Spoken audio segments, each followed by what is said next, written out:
Hello and welcome to the Ice Guys. This is the show that takes you into the world of the National Hockey League. Every game, every day, from a betting perspective. With pro sports handicappers, Ian Cameron, Alex B. Smith, and various guests from the world of hockey and sports betting. And now, here's your host, Ian Cameron.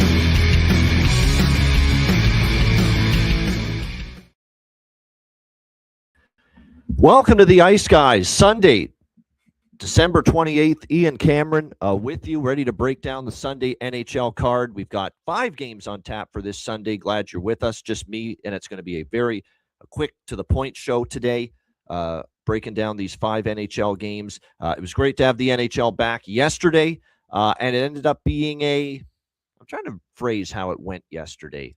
It was decent. It wasn't great. It wasn't bad. As far as the results, that is, on the betting board for Saturday. Win some, lose some kind of day. Hey, for the first day back after Christmas, which can be a bit of a strange day where a lot of weird things can happen, weird results, odd behavior from certain teams, and we'll get to a few of those teams that did play out of character yesterday on the Saturday recap. But we'll begin with the Battle of New York, and I'll tell you what, if you're the Rangers, you're frustrated because obviously you gave up the first goal early, and you were down 1-0 in that hockey game, but you did keep battling back in that game and you thought you got it tied on multiple occasions, and then the goal was obviously taken off the board.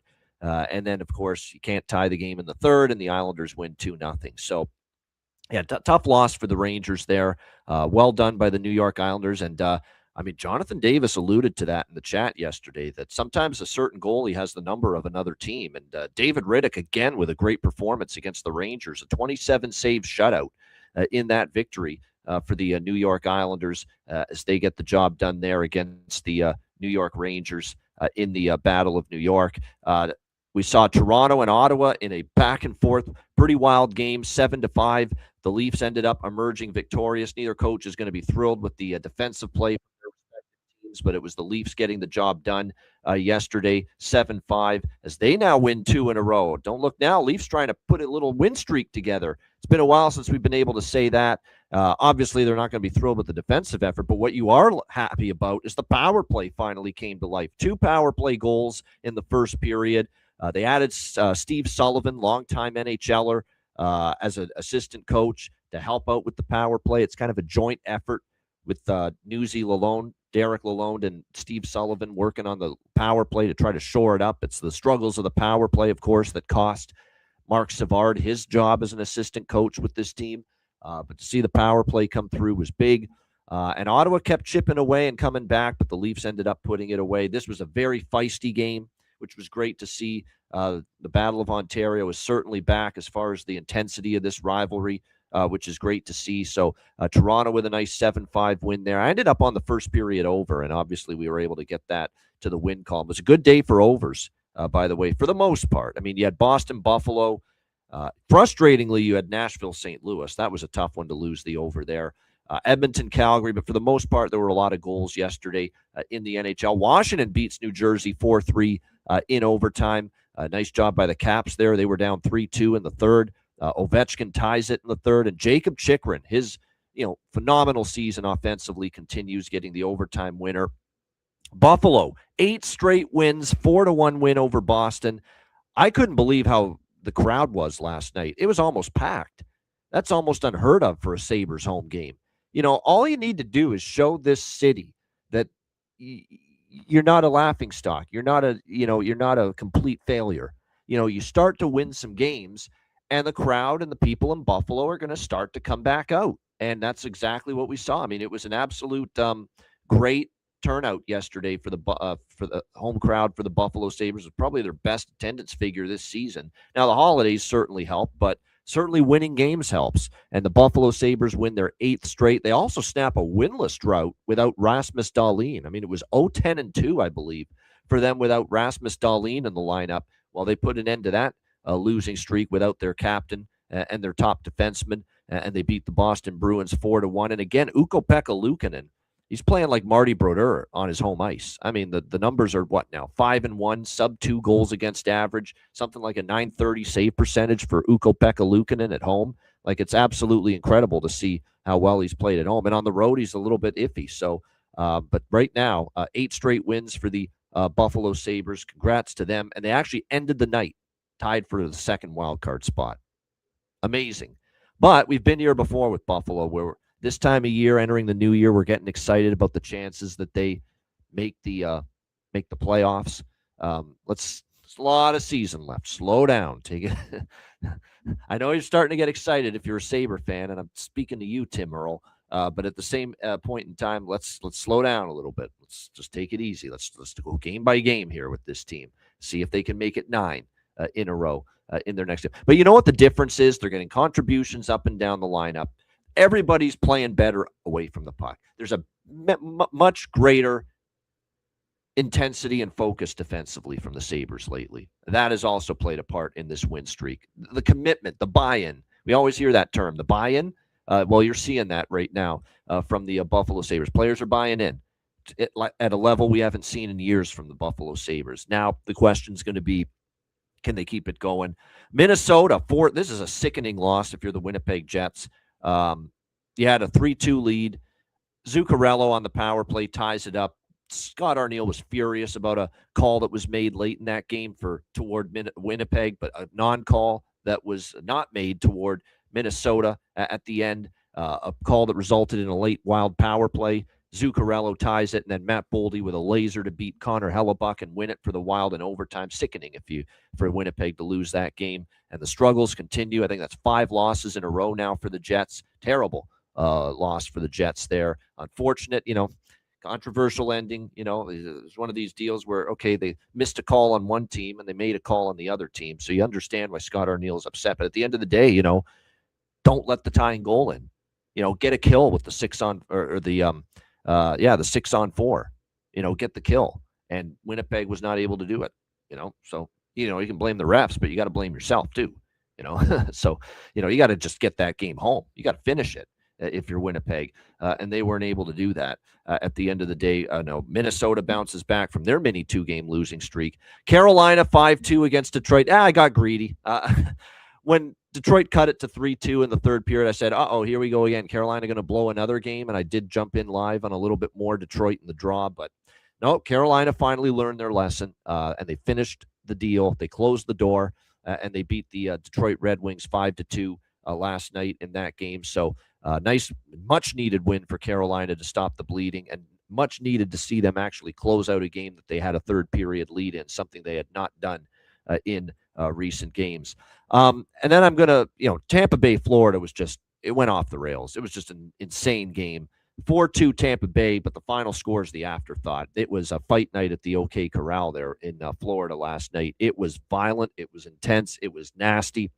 It was hate-filled. These teams feel like they want to kill each other on the ice, and I'm convinced after what I saw, especially second period, early third period, A.J. Greer might actually be murdered on the ice. I don't like using that term. Of course, I'm saying it tongue-in-cheek, but at the same point in time, like, players on the opposition are losing their minds over A.J. Greer. Like, they want a pound of this guy's flesh. They want him to atone for antics, shenanigans, backstabbing, punching guys when they're not looking. Someone asks him to drop the gloves, someone in his weight class, and half the time he'll, back away, and then he'll attack someone like an Oliver Bjorkstrand last night, who fighting's not his thing. You understand why, people are pissed with A.J. Greer. He is I think, king instigator, king shit disturber in the NHL. I think he's even surpassed Nick Cousins, quite honestly, who is a former Florida Panther, of course, now with the Ottawa Senators. Like I said, it's, man, people hate that guy. People hate playing against him, and you certainly saw that yesterday. He was at the forefront of a lot of those scrums, a lot of those fights that we saw. The penalty boxes were filled. You saw 5 Florida players, 5 Tampa players in the penalty box at one point. Old school hockey. I love it. I don't want to hear from the softies out there, the DQ softies, the snowflakes say, hey, this physicality, this violence, this animosity, it's bad for hockey. It's bad for the sport, this fighting, this brawling, no, it's good. You need that. This is what separates hockey from football. Even football. Football is a physical sport, but it even separates it from football. And it certainly separates it from basketball, baseball, and soccer and all that other sports. Teams, you have some leeway for violence to enact physical punishment and punch a guy's face in this sport compared to the others. You do. And like I said, that's what makes it's some people say it's barbaric. I've heard that term used a bunch of times.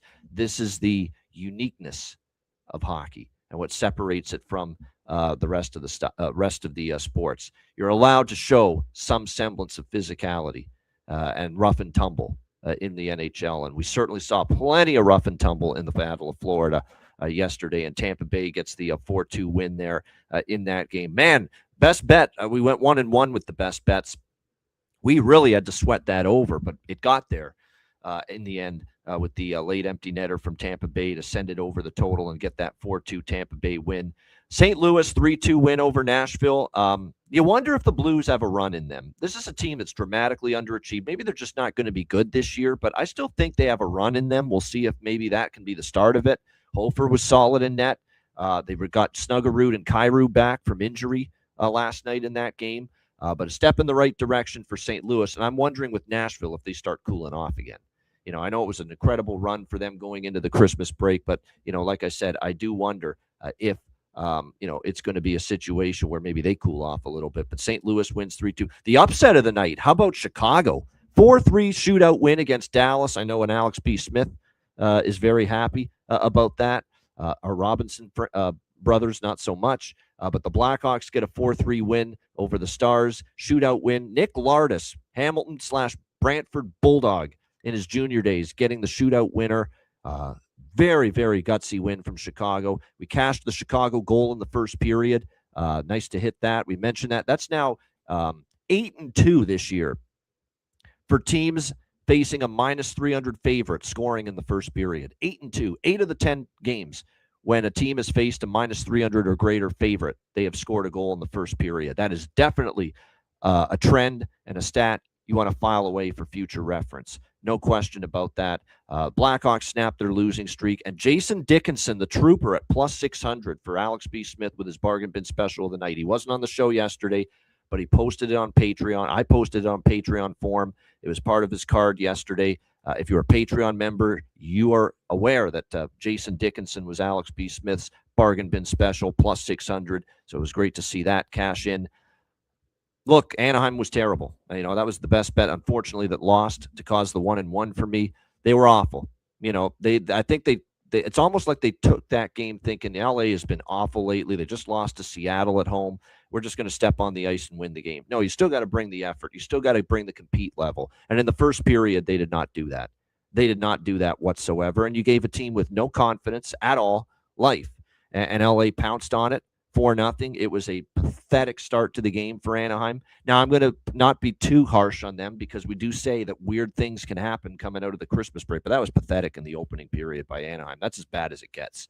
They were horrendous in that first period. Now, credit to LA. I mean, LA's been struggling, and they needed a win desperately, and they got it in very impressive fashion. And Alex Laferriere, who actually is a player I really like on this team. That's one thing I like on this team for LA lately is Laferriere. He's played great.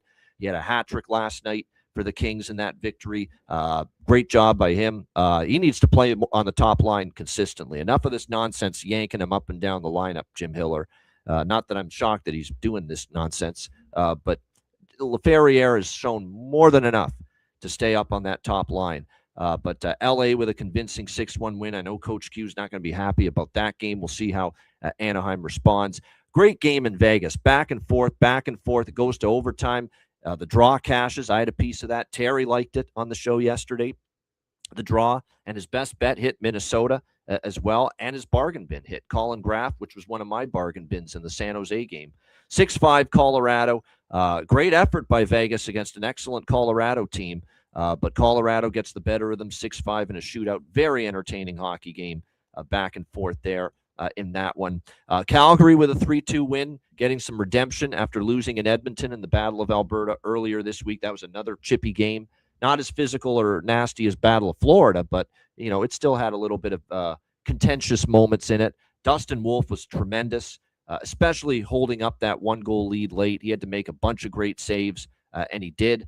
3-2 Calgary. And how about San Jose? Even with Demko in net, I stuck to my guns here. San Jose was embarrassed by Vegas before the break. I said, watch them come out here and give a good game against Vancouver, play a good game, and they did. They got the first 2 goals. We cashed San Jose first goal, first period, plus 140, San Jose money line. So that was absolutely spectacular, to be able to cash that in that San Jose Vancouver game, and kind of a situation where Vancouver cooled off a little bit. Another reason why I liked San Jose, they're off the ass kicking against Vegas right before the break. Vancouver's coming off that long road trip, and that's always a bit of a dubious spot. And you put the two things together, and so it was great to see that San Jose was able to get the job done. First goal, first period, money line, both cash on the Sharks. And Igor, I almost used him as a bargain bin, but I didn't, Nick, but I did bet it. Igor Chernyshov for the San Jose Sharks getting his first NHL goal, and we know it was bound to happen at some point. He's been on the top line with Macklin Celebrini for a while.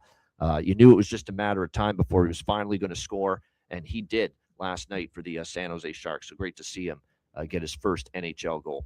All right, let's get into Sunday's card. First of 5, we've got Montreal and Tampa Bay. Tampa Bay minus 145, minus 150. Home favorites in this game, 6.5 the total between these two teams. Montreal's first game following the Christmas break. They did not play yesterday, one of the few teams that didn't play yesterday. And Tampa Bay is coming off that crazy game, obviously, against Florida. Physical, intense, people trying to bash the other skull in. I mean, it was just that kind of game. And Tampa Bay gets the 2 points in that game. Kind of an afterthought with all the, the violence going on, but definitely a good win for Tampa against a red-hot Florida Panthers team, 4-2. Vasilevsky was solid in net. We'll see how they fare here. Personally, I look at this as a pretty sweet spot to try going against Tampa Bay here. We're talking about a Tampa team that, yes, they've won 3 in a row, but that was an all-out war with the Panthers last night. All the penalties, all the violence, all the physicality. You get the win.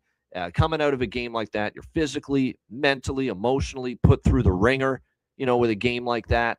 Now you got to come back less than 24 hours later, and you got to play again here against a rested Montreal Canadiens team.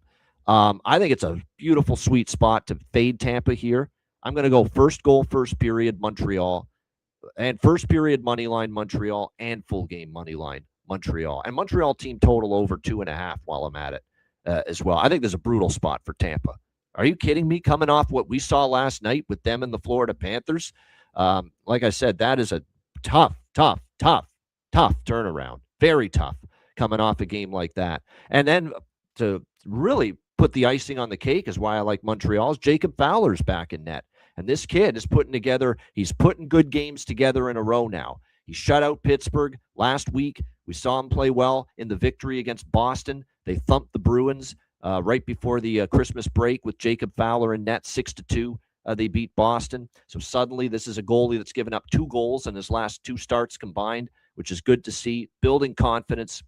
He's already confirmed in net. It's going to be probably Jonas Johansson, JJ here in net for the Tampa Bay Lightning on the back-to-back after Vasilevsky got the start yesterday. So I like Montreal in variety of forms here. First goal, first period money line, full game money line. Give me that team total over 2.5 here with Montreal as well in this game. I think it's a very, very tough situation here for the Lightning coming off the physical war that they had with the Florida Panthers yesterday. And that team total for Montreal, 2.5 minus 140 is the best price out there. You got to lay a little juice on that, or you could go 3 at even money or plus money and go with that. So like I said, I think it's a wonderful spot to take Montreal. I don't mind the over either, but Fowler is playing well. I think Montreal can score goals. Tampa's obviously very offensively capable. We know that. But with Fowler in net, now the last Fowler start went over, but Montreal scored 6 goals in that game. He only got 2 from Boston. He shut out Pittsburgh before that. That game stayed under. Montreal won that game 4-0. Another thing to note, too, is that they've scored 4 and 6 goals in these last 2 starts made by Jacob Fowler. So the Montreal Canadiens have been able to give him the goal support in these last 2 games as well. So, I think it's a wonderful spot here for Montreal and a very, very tough one here for the Tampa Bay Lightning. As far as props go for this game this afternoon, this is a late afternoon start, by the way, so keep that in mind. Oliver Kapanen, goals in 2.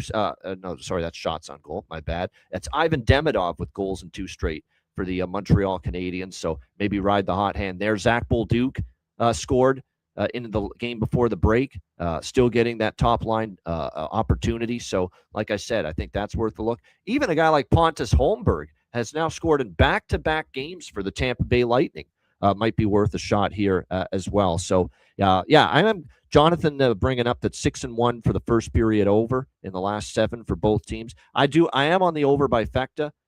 It's just a little bit lighter of a wager than the Montreal positions. The Montreal positions are what I like the most. The first goal, first period money line, and full game money line, and team total. And we're also on that over by Fecta, but it's a smaller bet compared to the Montreal bets that I've made in that game. All right, Islanders and Jackets. We've got Jackets minus 135, home favorites, 6 the total here in this game.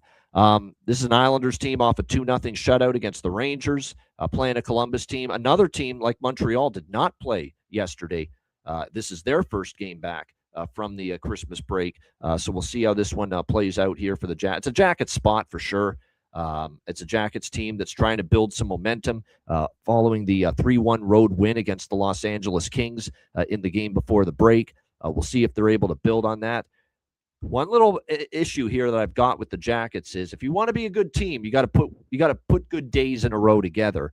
And it's been a while since the Jackets have won 2 in a row. I've got them at 0-1, 0-2, 0-3, 1-3, 1-4. I've got them at 1-5 in their last 6 games after a win, the Columbus Blue Jackets.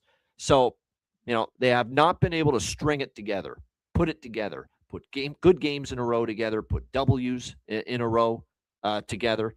That continues to be the issue for the Jackets, but it's Jackets or pass for me in this game. I don't like the Islanders necessarily in this spot.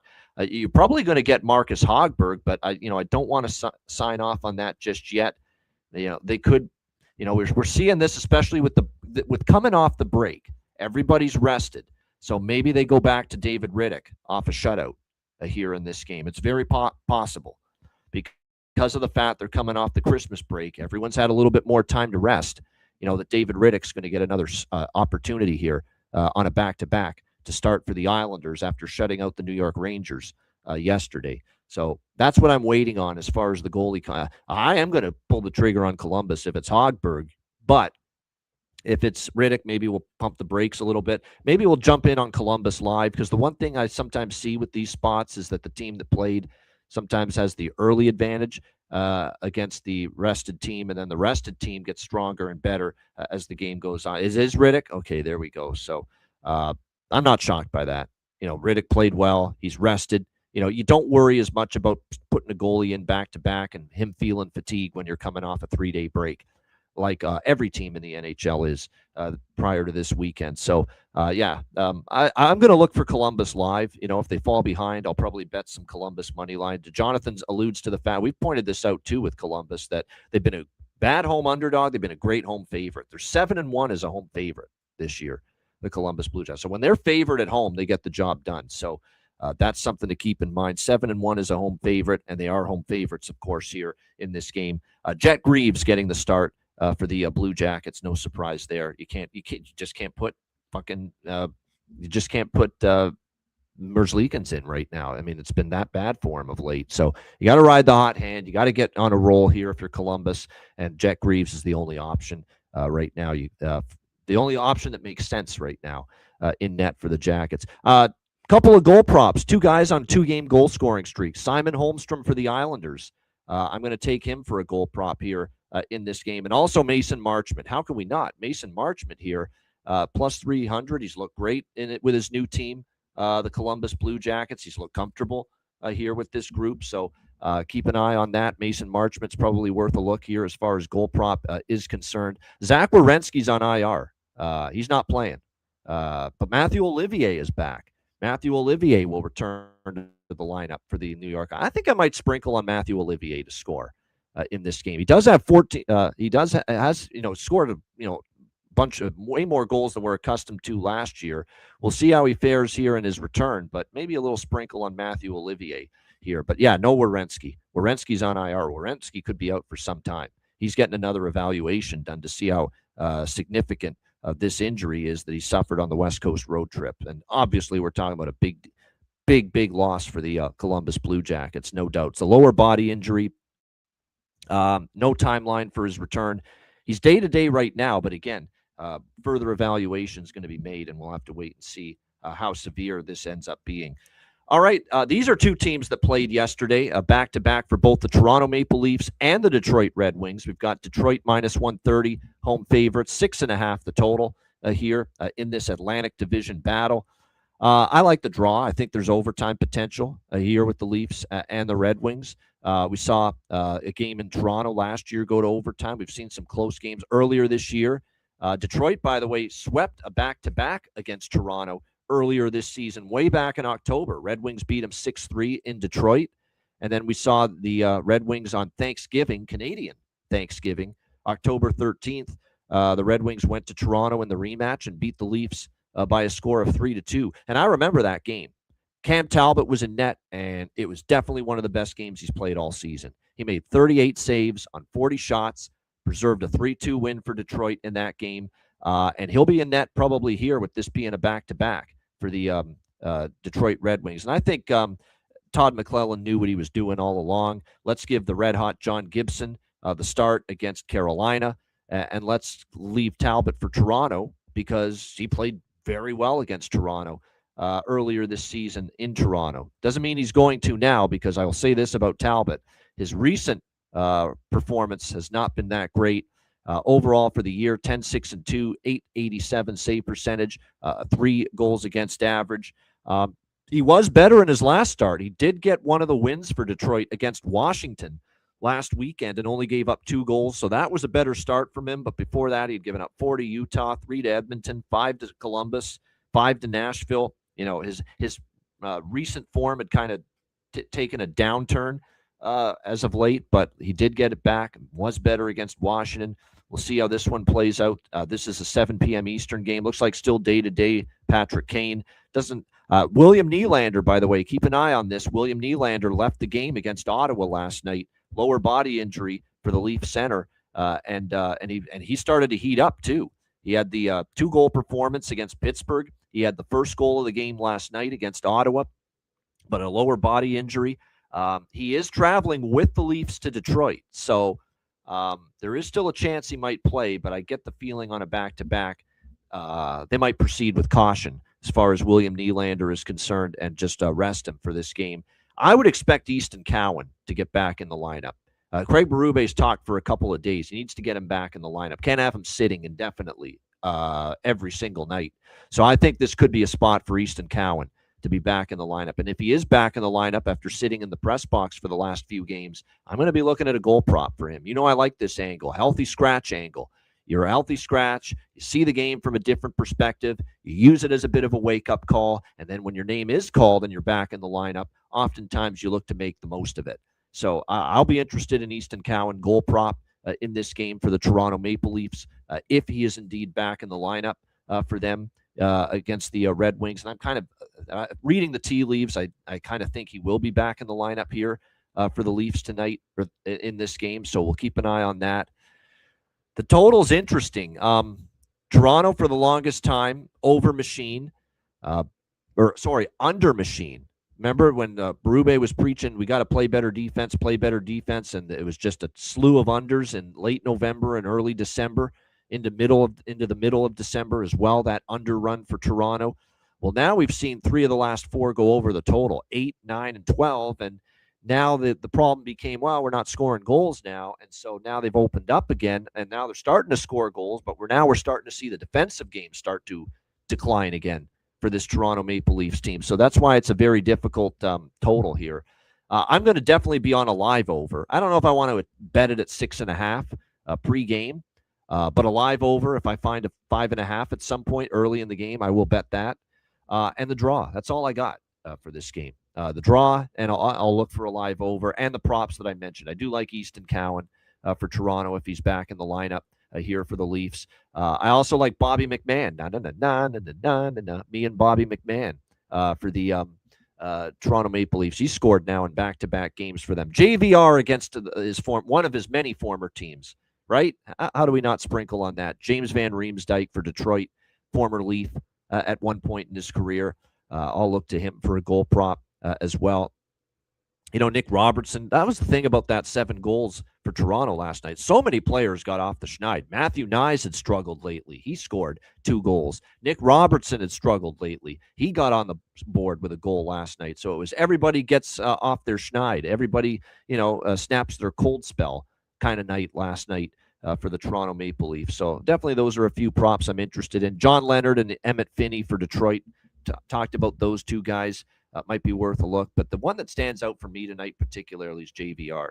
We'll have to wait and see on that. But I would expect JVR to play tonight. He's coming off a healthy scratch, too. That's an excellent point. And that means the healthy scratch angle would be in play again here. And I like that. You always get a hard, tough, strong effort most nights from a guy that's coming back in the lineup after being a healthy scratch. But we'll have to wait and see because he didn't play against Carolina last night.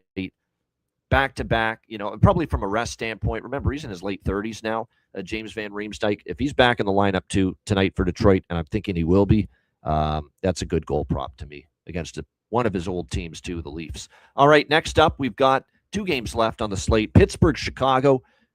Pittsburgh minus 160 road favorites, 6 the total here in this game. I should point out, too, you notice that I'm not bullish on any overs yet.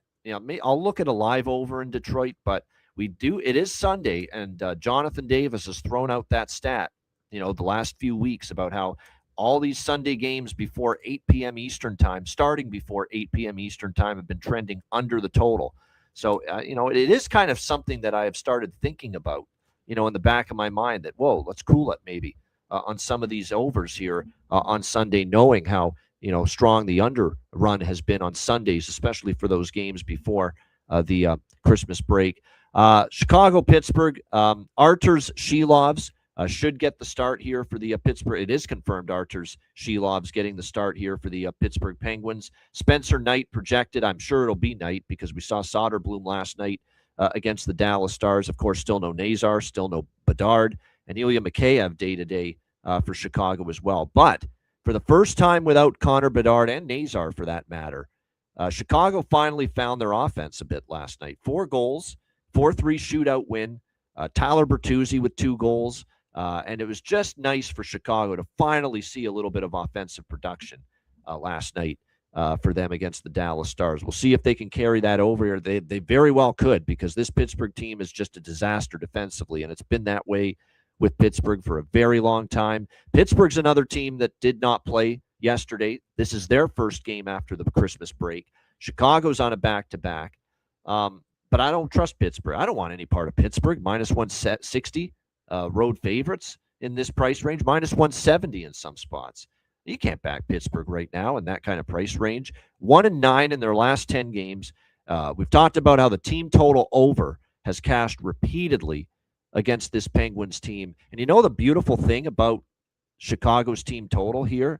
Chicago's team total in this game is 2.5 minus 120 to actually minus 118 at Pinnacle, minus 120. I'm seeing minus 122 at FanDuel for Chicago Blackhawks over 2.5. Do you know that the Pittsburgh Penguins have given up 3 goals to the opponent in 10 straight games? 8 of those 10 games, they've given up 4 or more. And all we need is 3 from the Chicago Blackhawks here. I'm on it. I mean, I know this is a team that's missing Bedard and missing Nazar, and they had struggled mightily to put the puck in the net. But they finally saw the puck go in 4 times, 3 goals, I should say, in regulation. Of course, they won in a shootout. But this Pittsburgh defense is just a mess. They can't defend right now. Their goaltending's not been good enough from really either guy, Skinner or Shelov. Shelov's numbers just haven't been great. We've talked about Shelov. Hasn't had a good season. I don't know what else to say. 5-5-6, 3.22 goals against, 887 a save percentage. Those aren't good numbers. Now, Jonathan's saying he's owned Chicago and his numbers are great. Well, that's Vancouver, Shelovs. Let's see what he does with this shit blue line in front of him. I'm not buying it. Chicago, I think, can get to 3 on home ice. I like this over by Fecta here as well. First period over, full game over. This is an over I'm getting behind. Pittsburgh's over. I'm betting every mechanical bet. Pittsburgh overs until proven otherwise. They don't defend. They can't defend. They're awful. They're a train wreck. They're a travesty in their own zone right now, this Pittsburgh Penguins team. You can get Bantam A hockey teams maybe putting a few pucks past this team right now. That's how bad they've been at the defensive end of the ice. So not only am I going to look to Chicago, little sprinkle on this money line with and the team total more so because I am aware Chicago's been bad on the back-to-backs. But this Pittsburgh team's a travesty defensively right now. So if there's ever a spot Chicago's going to snap the issues and the struggles on the back-to-back, all streaks come to an end, man. Eventually, everybody that struggles on a back-to-back wins eventually. Just ask the Seattle Kraken when they beat L.A. Earlier this week. So, like I said, it's just you're going to give me a 2.5 team total for a team facing a team that just doesn't play any defense, that's been reeling at the defensive end like Pittsburgh. I'm going to take it. So Blackhawks team total over is what I like here quite a bit. And I'm also on this over by Fecta. I don't mind the night saves look because I think Pittsburgh will probably get some shots on goal in this game. It's a question of will they go in. That remains the question here. And Pittsburgh still can score goals. I mean, they've scored 3, 4, 5 in a majority of their recent games, but they've been giving up at least 3 in 10 straight, 4 plus in 8 of their last 10 games. That's where the issue has been for the Pittsburgh Penguins. All right, as far as props go for this game, we talk about, Rutger McGroarty's interesting. Jason Dickinson, I think you got to take him again. As long as he's on the top line and you're getting like plus 500, plus 600 with him, that is definitely a prop I'm interested in. And that was Alex's bargain bin last night. Makes sense to me, considering the elevation in the lineup that we've seen from him. So those are some props that I would be interested in for the Blackhawks and the Penguins in that game. Good stuff there. I think there was someone else, too, on the Pittsburgh side that, like I said, may be interested in here as far as props are concerned. Let me just double-check on this. Pittsburgh, here we go. I mentioned Rutger McGroarty. I think it was Mantha. Mantha's actually been percolating a little bit lately on that line with Novak and Brazeau. So maybe a little look to him as far as props. All right, next game, last game on the Sunday slate. Philadelphia Flyers, Seattle Kraken. Philly minus 130, road favorites, 5.5 the total here in this game. Seattle actually went into the break playing pretty good hockey, this Kraken group. Started to put some wins together going into the Christmas break. We saw them beat San Jose 4-2 on the road, Anaheim 3-1 on the road, LA on a back-to-back 3-2 on the road. I mean, they swept the California swing, 3-0 for the Seattle Kraken in that California swing. I don't know. To me, the break came at a bad time for them. They've certainly got, a little bit of momentum now. We'll see if they can build on that, pick it back up again. It hasn't been many 3-game win streaks this year for the Seattle Kraken, but now does the Christmas break, did it come at a bad time for them? Can they flip the switch and get right back into the winning ways here coming out of the break? Philadelphia, 2 straight wins for them going into the Christmas break. They beat Vancouver 5-2 at home. Chicago on a back-to-back 3-1 on the road. We'll see how this one plays out. This is goalie dependent. Check the Patreon page, patreon.com/Ice Guys. Later, we'll see where I go as far as a bet in this game, if anything. I'm waiting on goalie confirmations. I'm seeing at the moment Philip Grubauer projected and Dan Vladar projected for their respective teams. Vladar for Philly, Grubauer for Seattle. But again, that hasn't been confirmed as of yet. But that's kind of what I'm seeing right now. Could be Decord too, but we'll have to wait and see. Really goalie dependent because when you look at Seattle, Grubauer's not someone I fully try. Although he was good the last time we saw him against Anaheim, we do have to give him credit. He played well. I'm kind of leaning Philly here, but again, I'm waiting on the goal. I certainly could only back Philly if it's Vladar. If it's Ersson, no, not interested with Sam Ersson in net at the moment for them. He hasn't been great for the Flyers this year. We'll have to wait and see. But like I said, this is a wait-and-see game. What I will bet right now is I think the draw could be in play. We saw two of the last four head-to-head meetings between these teams here in the Emerald City. They've played 4 times against each other, Flyers and Kraken here in Seattle since the Kraken got into the NHL, and 2 of those 4 games went past regulation. And Philly, again, 4 of their last 8 games has gone past regulation as well. So East versus West as well, which you factor in. So I like the draw pregame. Anything we do as far as in-game, we will wait to see what the goalie situation is for these respective teams. And for props, I'll throw out just a couple. Eberle has scored in 2 straight. How about Grundstrom? Witness the power of Carl Grundstrom for the Philadelphia Flyers. He has scored in back-to-back games for them, and he certainly made the most of his opportunities. But maybe a little flyer on him, no pun intended.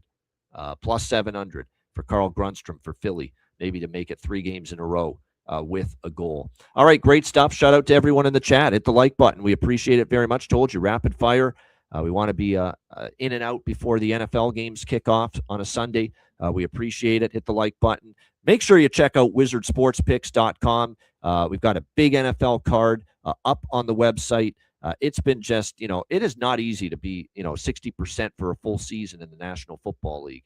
That just doesn't happen every single season, but it's happening right now for me. It's been a great season. Just made a lot of good decisions. We're just seeing the board very well. That's really all there is to it. And the NFL record this season at wizardsportspicks.com for me, 58-37, 61%, $1,612 profit. That's 16.12 units of profit. Great NFL season. We got a big NFL card up on the website. Get on board with some premium NFL picks if you'd like, wizardsportspicks.com. Make sure you check out the Beyond the Lines videos daily on the YouTube channel. Tons of great handicappers, so make sure you check it out at wizardsportspicks.com. And, of course, check out patreon.com/Ice Guys, just $10 per month. Again, goalie charts, totals charts, a daily card, sides, totals, player props, posted each and every day on the Patreon page. Get on board, $10 per month. Your membership and subscription goes a long way to supporting the show and keeping it going long term. We've got multiple Patreon-exclusive live betcasts coming your way in the new year, January and beyond. So make sure you get on board, $10 per month, patreon.com/Ice Guys. And, of course, the Ice Guys store. Get your gear and your merch for the new year over at iceguys.myspreadshop.com. Bargain bin special of the night and best bet coming up right after we hear from our great Ice Guys sponsors.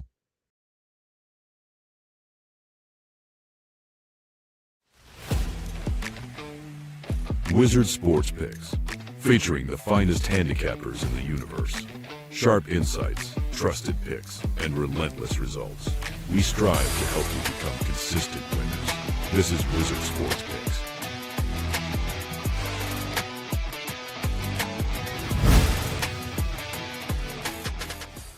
Walk away, leaving you there to suffocate me. Watch you suffocate.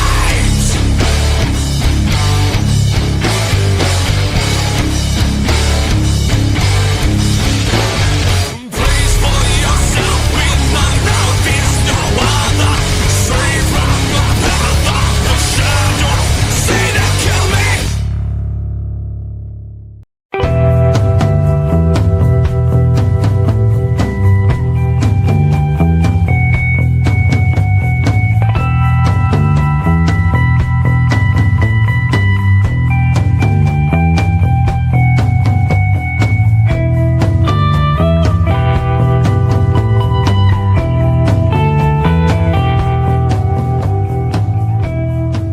Royal Cannabis, where the kings and queens shop.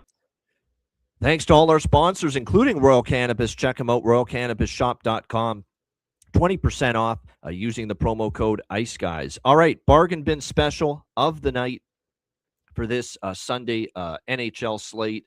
Let's see where we're going to for a bargain bin special, because I've got 2 in mind, but I don't know if the one is bargain bin. Oh, it just barely is. At DraftKings it is anyway.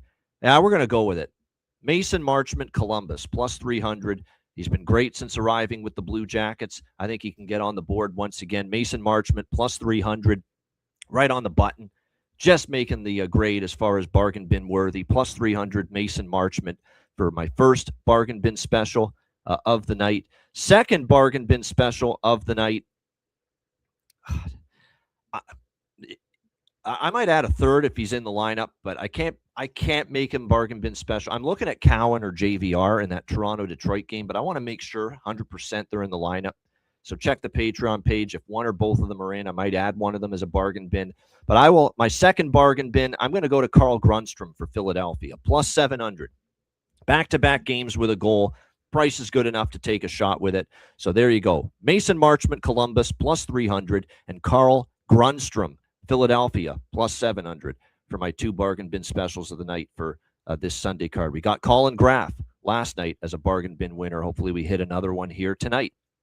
Best bet, bleu, blanc, rouge, le Canadien, le Canadien. I think this is just a great spot to back Montreal and a great spot to fade Tampa Bay. You come off that kind of a war last night with Florida and you win it. If they lose last night, maybe I'm a little bit more hesitant. But they won that game last night too against Florida. And now you got to turn around less than 24 hours later and play the Montreal Canadiens. That's very difficult. Jacob Fowler's now won back-to-back starts. He's in net. I actually give him the advantage over Jonas Johansson, who's probably going to be in net for Tampa Bay. Great price, plus 130. Give me the Montreal Canadiens to defeat the Tampa Bay Lightning. Montreal, plus 130 for my best bet here for this Sunday NHL card. All right, shout out to everyone in the chat. Appreciate it very much. Hit the like button. On the way out. Great show. Tomorrow we'll be on at our regular Monday time again, 2 p.m. Eastern. We are pretty much back to 2 p.m. Eastern on Mondays now the rest of the season, which is great. So it's nice to be able to get back as far as, it's nice to be able to get back to the regular time on Mondays. As much as I love doing the college football show, it's nice to be able to get back to doing the Ice Guys show at 2 p.m. Eastern again on Mondays starting tomorrow. So that'll be great. We'll have Perlo in the house with us. So excited about that. And Alex will be back on Tuesday on the show. So looking forward to that as well. All right, that's it. Reminder, the Ice Guys is live 7 days a week, Monday to Friday, 2 p.m. Eastern, Saturday, Sunday, noon Eastern.